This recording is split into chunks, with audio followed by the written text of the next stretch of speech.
बच्चों, अगर बारिश शुरू हो जाए तो घर से बाहर मत जाना। मुझे देर भी हो सकती है। आज मुझे दाना लेने किसान के खेत में जाना है। मम्मा, आप चिंता ना करें, मैं हूँ ना, मैं भाई को संभाल लूँगी। गुड़िया बहन, हम खिड़की में बैठकर मम्मा के आने का इंतज़ार करेंगे। मम्मा चिड़िया मुस्कुराती हुई अपने घर से निकलती है।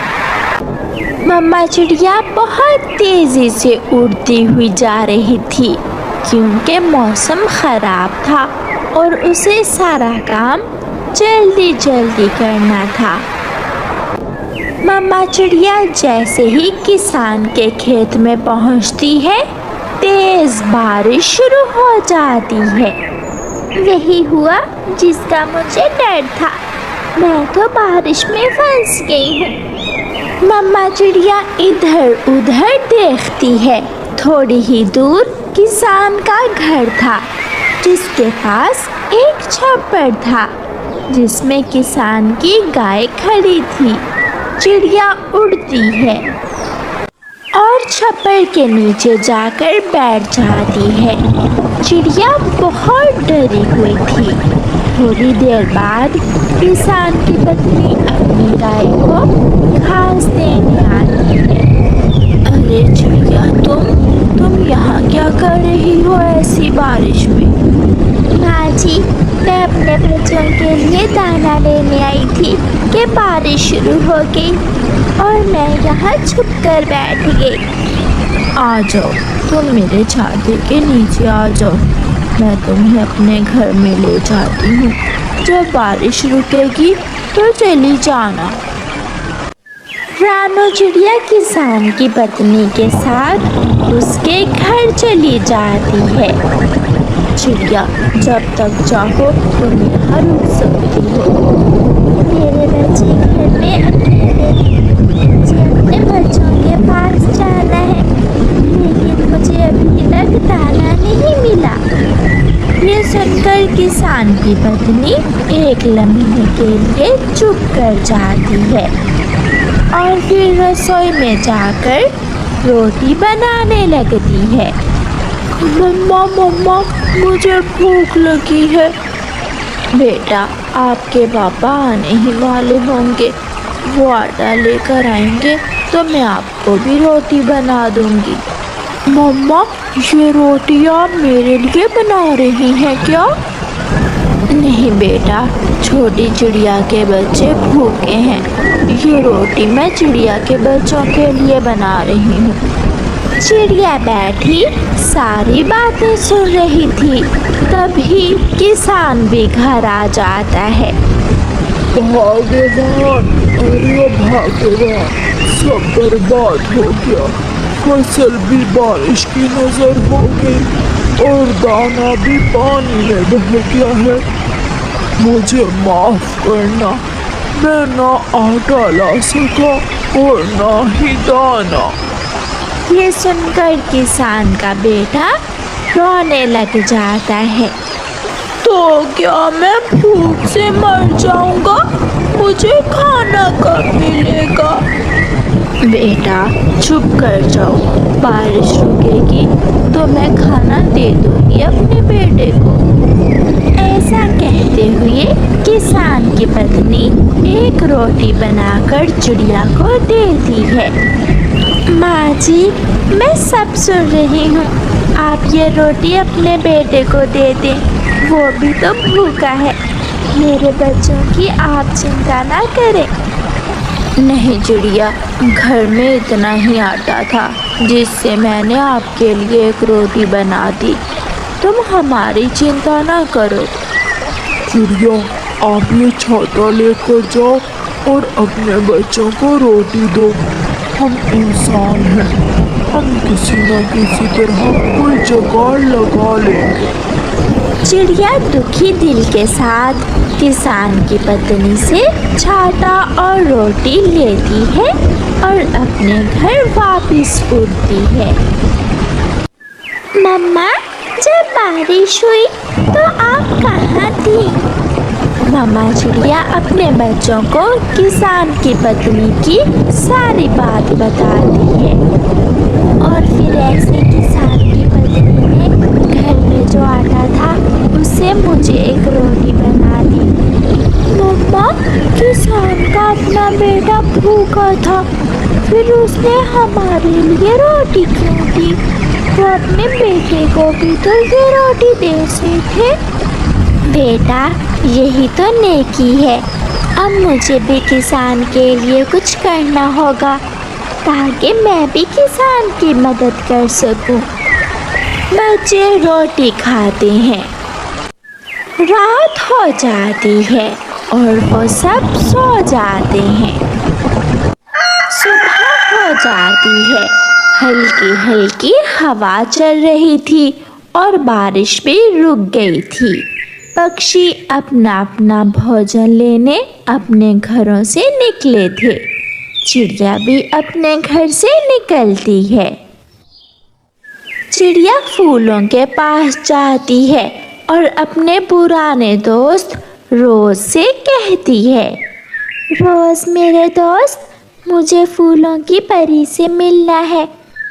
रानो चिड़िया, फूलों की परी अभी थोड़ी देर पहले मेरे पास आई थी। वो इस वक्त झरने पर होगी। वह सफ़ेद फूलों से मिलकर सुंदर फूलों की परी अपने देश वापस चली जाएगी। तो फिर मुझे झरने पर चिड़िया झरने की तरफ चली जाती है। सुंदर फूलों की परी सफ़ेद फूलों से बातें कर रही थी कि वहाँ रानो चिड़िया भी पहुँच जाती है। सुंदर फूलों की परी, मुझे सुनहरे जंगल में जाना है, क्या आप मेरी मदद कर सकती हो? चिड़िया, सुनहरी जंगल में पक्षियों के लिए ना फल है ना दाना, क्योंकि वहाँ के सब फल और सारे फूल सोने के हैं। सुंदर परी, मुझे किसान की मदद करनी है। वो बहुत मुश्किल में है, उसका परिवार भूखा है। सारी फसल और दाना रात की बारिश से बर्बाद हो गया है किसान का। बहुत बुरा हुआ किसान के साथ।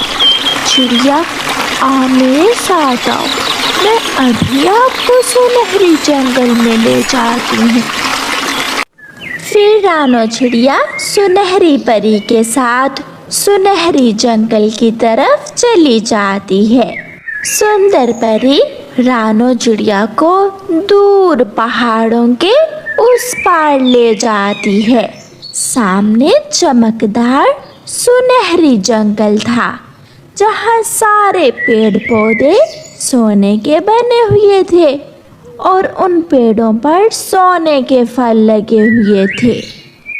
चिड़िया, आप यहाँ से किसान की मदद करने के लिए जो चाहो ले सकती हो। ये सुनहरी जंगल हम परियों का है।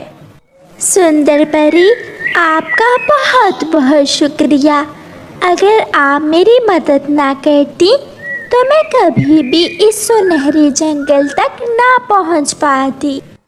चिड़िया सुनहरी जंगल से 2 सोने के सेब तोड़ती है और सुंदर परी को धन्यवाद बोलकर वापस हो लेती है। लो बेटा, ये आलू खा लो। मम्मा, बिना रोटी के आलू मैं कैसे खा सकता हूँ? मुझे कुछ नहीं खाना, ये आलू आप खा लें। सुनिए जी, अब तो बारिश रुक गई है, आप हमारे बेटे के लिए कहीं से खाना ले आए।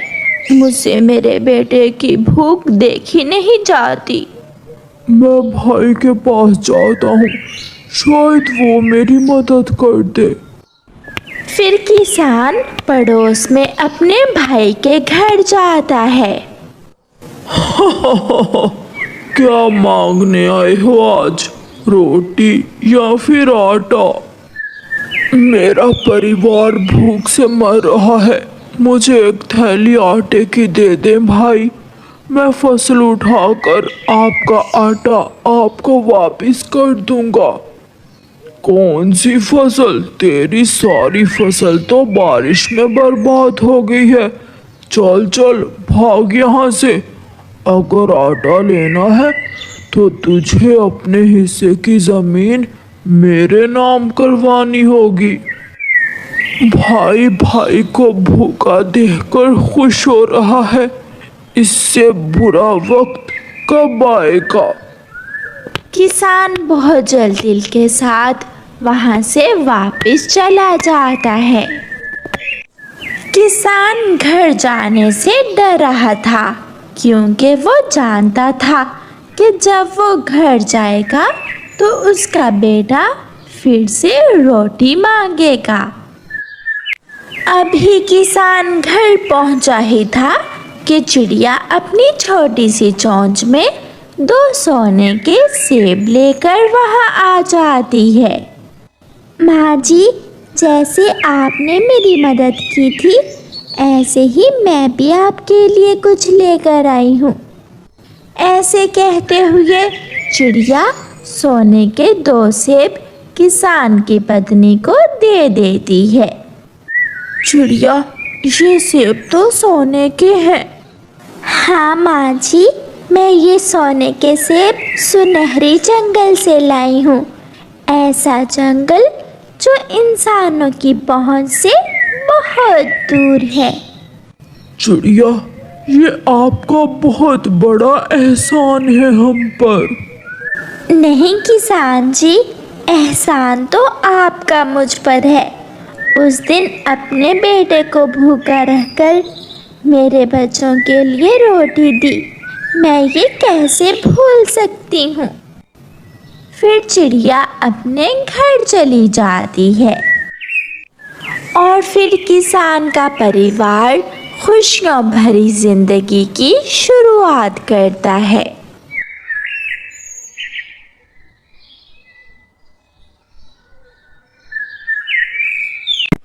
रात के समय तेज बारिश में मम्मा और पापा चिड़िया अपने तिनकों के घोंसले में अपनी बेटी के साथ बैठे हुए थे। चिड़िया के पापा, आखिर कब तक ये पत्थरों का छप्पर हमें बारिश से बचाएगा? अगर दूसरे पक्षियों की तरह हमारा भी पक्का लकड़ियों का घर होता तो आज हमें कोई चिंता ना होती। आप चिंता ना करो, अगर हालात ज़्यादा ख़राब हुए तो पिछले मोहल्ले में मेरा एक दोस्त रहता है। हम गुड़िया को लेकर मेरे दोस्त के घर चले जाएंगे। आज कौन किसी की मदद करता है? वो मेरा बचपन का दोस्त है। मम्मा, मेरे पंख भीग रहे हैं, मुझे ठंड लग रही है। मेरे पास आ जाओ बेटी, मैं आपको अपने पंखों में ले लेती हूँ। फिर मम्मा चिड़िया अपनी बेटी को अपने पंखों में लपेटकर बैठ जाती है। थोड़ी देर बाद गुड़िया सो जाती है और पापा चिड़िया भी बैठे बैठे ही सो जाता है। मगर माँ चिड़िया जाग रही थी, वो बहुत डरी हुई थी। जब आसमान से बिजली की गरज चमक आती तो मम्मा चिड़िया एकदम से चौंक जाती। सुबह हो जाती है। मैं खाने को कुछ लेकर आता हूँ, आप गुड़िया का ध्यान रखना। पापा चिड़िया घोंसले से निकलता है। तोता अपना सामान उठाए घर के बाहर बैठा हुआ था। मोटू, तुम कहाँ जा रहे हो? मेरे घर की छत टपक रही है और कल मौसम की जानकारी देने वाला पक्षी मिला था। उसने बताया कि ये बारिशें अभी कई दिन चलेंगी, इसलिए मैं अपनी बहन के पास दूसरे जंगल जा रहा हूँ। ये सुनकर पापा चिड़िया परेशान हो जाता है। पापा चिड़िया दाना लेने जाने की बजाय वापस अपने घोंसले की तरफ चला जाता है। क्या बात है, आप परेशान क्यों हैं और इतनी जल्दी वापस आ गए? मुझे तोते ने बताया है कि ये बारिशें अभी कई दिन चलेंगी। मैंने आपसे कहा था कि ये हमारा पत्तों का छप्पर ज्यादा देर तक टिकने वाला नहीं है। कुछ करो। कुछ करो, कुछ करो। क्या करूं मैं, तुम ही बताओ। पापा, लड़ें तो ना। ये वक्त आपस में बहस करने का नहीं है। वो जो तुम्हारा बचपन का दोस्त है, उसका घर कहाँ है? हम वहाँ चले जाते हैं। मैं भी यही सोच रहा था। फिर मम्मा चिड़िया अपनी बेटी को उठाती है और दोनों मम्मा और पापा चिड़िया वहाँ से उड़ जाते हैं। वो अपने घर से पिछले वाले मोहल्ले में आते हैं। शायद यही घर है मेरे दोस्त का। पापा चिड़िया ऐसे कहते हुए दरवाजे पर दस्तक देता है। थोड़ी देर बाद अंदर से एक पक्षी बाहर आता है। आप घर में ही हो, अच्छा ही हुआ। ऐसे मौसम में सब अपने अपने घरों में ही होते हैं। मैंने कहाँ जाना था? टन्नू यार, मेरा पत्तों का छप्पर टपकने लगा है। तुम्हें तो पता है मेरा तिनकों का घोंसला है। बहुत मुश्किल हो गया था गुड़िया के लिए वहाँ रहना।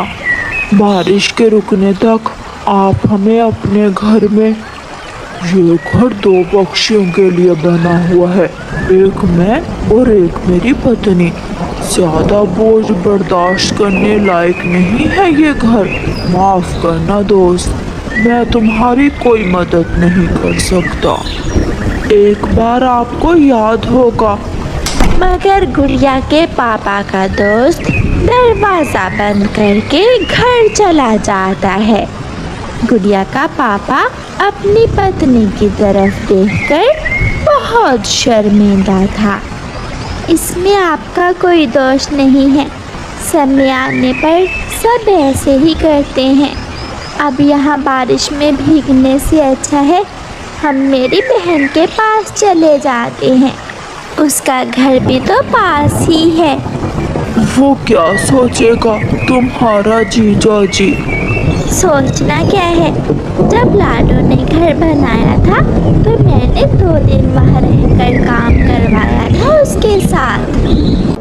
दोनों पति पत्नी वहाँ से उड़ते हैं और बारिश से लड़ते हुए आगे बढ़ते हैं। रास्ते में बारिश के साथ हवा भी तेज शुरू हो जाती है। वो सब एक ढाबे पर रुक जाते हैं। जी जी बताइए, क्या लोगे? रोटी, नान, चने, समोसा, पकौड़ा सब है मेरे पास। नहीं नहीं, हम तो हवा से बचने के लिए थोड़ी देर के लिए यहाँ रुके हैं। अच्छा अच्छा, तो फिर ये कुर्सियाँ खाली करो और वहाँ छपरे के नीचे बैठ जाओ। मेरा कोई ग्राहक भी आ सकता है। वो कुर्सियों से उठकर छप्पर के नीचे बैठ जाते हैं। गुड़िया को भूख लगी हुई थी। वो खाने की चीज़ों की तरफ देखे जा रही थी। मम्मा और पापा चिड़िया जानते थे मगर वो चुप थे। आखिर गुड़िया बोलती है, पापा, मुझे कुछ खाने को ले दे। बेटी, हमारे पास क्या है जो आपको कुछ लेकर दे? कुछ पक्षी अच्छे भी होते हैं। मैं जाती हूँ और बात करती हूँ। चिड़िया ढाबे वाले पक्षी के पास जाती है। मेरी बेटी को भूख लगी हुई है। पैसे भी नहीं है हमारे पास। थोड़ा खाना अगर मिल जाता तो।